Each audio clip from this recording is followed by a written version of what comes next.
ಗೌರವ ಕೊಟ್ಟಂಥ ಒಂದು ಆದೇಶ ಅಂತೇಳಿ ನಾವೆಲ್ಲರೂ ಭಾವಿಸಿದ್ದೇವೆ. ಹೊಸ ಆದಂಥ ಚರ್ಚೆಗಳು ಮತ್ತು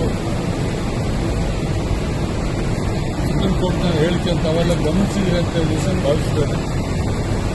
ಈಗಾಗಲೇ ನಮಗೆ ಶಾಸಕ ಸ್ಥಾನದ ಮುಂದುವರಿಯುವಂಥ ಆದೇಶ ಆಗಿದೆ. ಹಾಗಾಗಿ ನಿನ್ನೆ ಸಾಯಂಕಾಲದ ಶಾಸಕನಾಗಿ ಎಲ್ಲ ಕೆಲಸಗಳ ಕಾರ್ಯದಲ್ಲಿ ನಾನು ಪಾಲ್ಗೊಂಡಿದ್ದೇನೆ.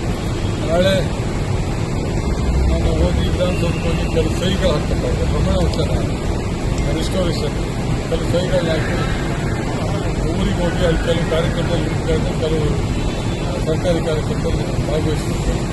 ಅವೆಲ್ಲ ಬಂದು ಪ್ರೀತಿ ವಿಶ್ವಾಸದಿಂದ ಇಲ್ಲಿ ಬಂದು ನನ್ನನ್ನು ಬರಮಾಡಿಕೊಂಡಿದ್ದು ನನಗೆ ವಿಧಾನಸೌಧದ ಅಭಿನಂದನೆಗಳನ್ನು ಸಲ್ಲಿಸ್ತೇನೆ. ಸದಾ ನಿಮ್ಮ ಜೊತೆ ಇರ್ತೇನೆ. ನಾವು ನಿಮ್ಮೆಲ್ಲಕ್ಕೆ ಒಳ್ಳೆ ಕೆಲಸ ಮಾಡ್ತೀವಿ.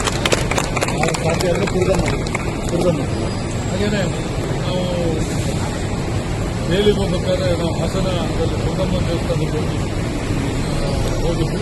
ವಾಪಸ್ಸಂತ ಹಾಗೆ ಹೋಗ್ತೀವಿ. ನಾವೆಲ್ಲರೂ ಬಿಡುವಿದ್ದ ಸಮಯ ಇದ್ದರೆ ದಯಮಾಡಿ ಬರಬೇಕಂತ ಹೋಗಿ ವಿಧಾನಸೌಧದಲ್ಲಿ ಸಹಿ ಹಾಕಿ ನಾನು ಅಲ್ಲಿಗೆ ಹೋಗಿ ಕ್ಷೇತ್ರಕ್ಕೆ ಹೋಗ್ತೇನೆ. Thank you.